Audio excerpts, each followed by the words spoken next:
We're going to be reading, and we'll be talking about that picture you just saw. We're going to read from the Gospel of Luke. And let me set the stage for you guys. Jesus has just been crucified, and now they have buried him.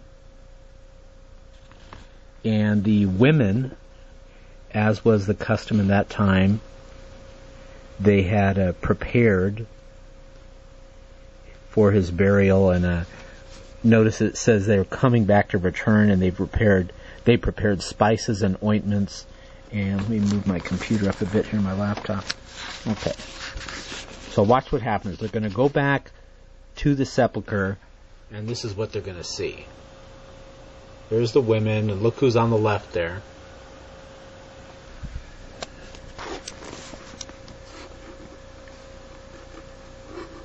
And that day was the preparation, and the Sabbath drew on. And the women also which came with him from Galilee followed after, and beheld the sepulchre, and how his body was laid. And they returned, and prepared spices and ointments, and rested the Sabbath day according to the commandment. So they put Jesus' body in the tomb. Now upon the first day of the week, very early in the morning, they came into the sepulchre. Notice the women are the first one there, and they're caring for the body of Jesus Christ. They're going to care for the body of Jesus Christ. Notice it is the women. The Bible is very pro-women. Sometimes I'll talk to people that are non-believers, and they'll talk about, oh, the Bible's oppressive to women. I'm like, where do you read that at? God used women for his work, and Jesus befriended women, and women went ahead and worshiped Jesus Christ. And as we're going to see here women are in a very important historical event in the event of Jesus' resurrection. It says, now upon the first day of the week, very early in the morning, they came unto the sepulchre, bringing the spices which they had prepared, and certain others with them. And they found the stone rolled away from the sepulchre. Let's shed some light on this subject here. So this is that picture I just showed you here. And they entered in. So they go in, picture this, the tomb's there, and this huge giant stone, which all the women combined couldn't even, roll it away. It's rolled away, moved away. And they entered in and found not the body of the Lord Jesus. And it came to pass, as they were much perplexed thereabout, behold, 2 men stood by them in shining garments. And that's the artistic rendition of that painting.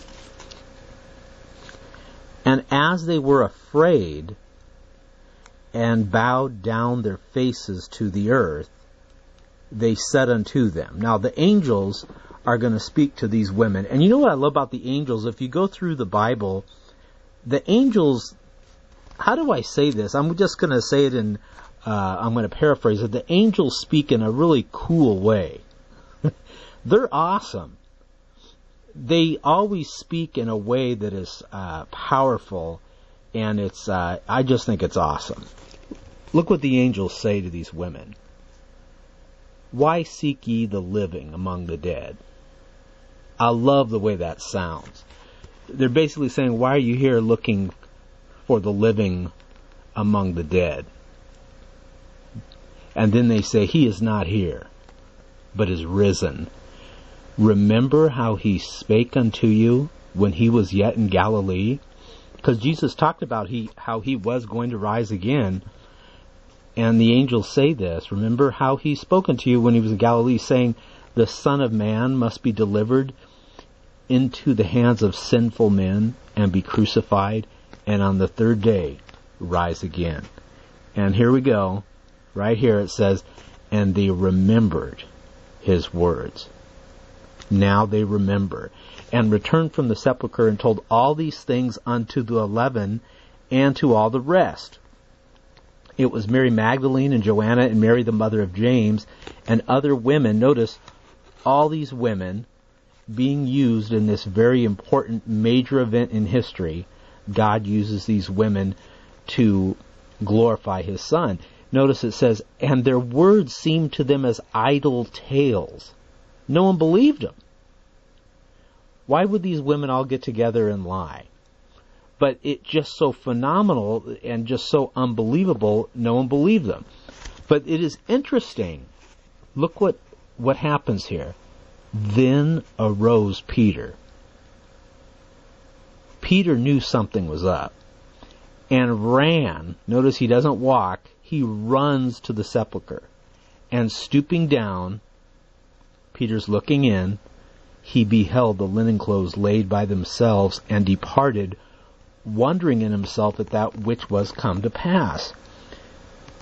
And behold, 2 of them went that same day to a village called Emmaus. Now, Emmaus, which was from Jerusalem about 60 furlongs. So 2 of the disciples are walking. And they talked together all these things which had happened. And it came to pass, while they communed together and reasoned, Jesus himself drew near and went with them. And there's a mystery here. And I'll be honest with you guys, I don't understand what this means or how God did it. But the passage says, but their eyes were holden that they should not know him. In other words, God basically puts the blinders on so they cannot realize it's Jesus Christ. And Jesus says unto him, what manner of communications are these that you have one to another as you walk and are sad? Because they're very sad, right? And basically Jesus is like, hey, you know what's going on? And one of them, whose name was Cleopas, answering said unto him, art thou the only stranger in Jerusalem, and hast not known the thing? Like, in other words, how could you not know about everything that's going on? You know, you must be a stranger to this area. And then Jesus says, look, what things? And they said unto him, concerning Jesus of Nazareth, which was a prophet, mighty in deed and word before God and all the people, and how the chief priests and our rulers delivered him to be condemned to death and have crucified him. Now look at these words, these 3 words. But we trusted, past tense, that it had been he which should have redeemed Israel. And besides, all this day is the 3rd day since these things were done. Now what's interesting, and I only got like 2 more minutes, Jesus then says to them, they don't know he's Jesus yet, Jesus says, O fools, and slow of heart to believe all that the prophets have spoken, ought not Christ to have suffered these things and to enter his glory? ? And then Jesus starts expounding everything from Moses, the prophets, all the scriptures, all these prophecies that had to come true with Jesus Christ. And then it's interesting here, as they get closer to the village, Jesus is basically like, well, I'm going to keep going, I'm going to go. But these disciples are very friendly. They constrained him, saying, abide with us, for it is towards evening, and the day is far spent.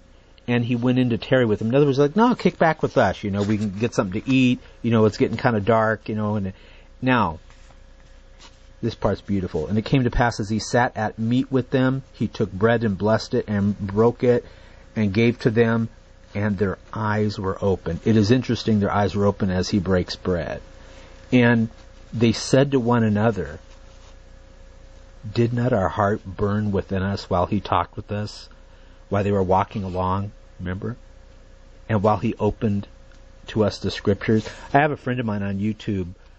You can go to www.tallyforgod.com. You can click more info on the top right. And him and I were talking about this. I've never met him before. We met through YouTube, and he has no reason to lie to me. I have no reason to lie to him. And we started talking on the phone, and we talked about this, how our hearts burn within us.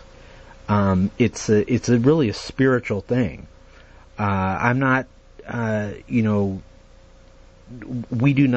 and I do not manufacture this or make it up. And I talked to him about it. He talked to me about it. And anyone that goes to his channel can see that he definitely has the Spirit strong within him.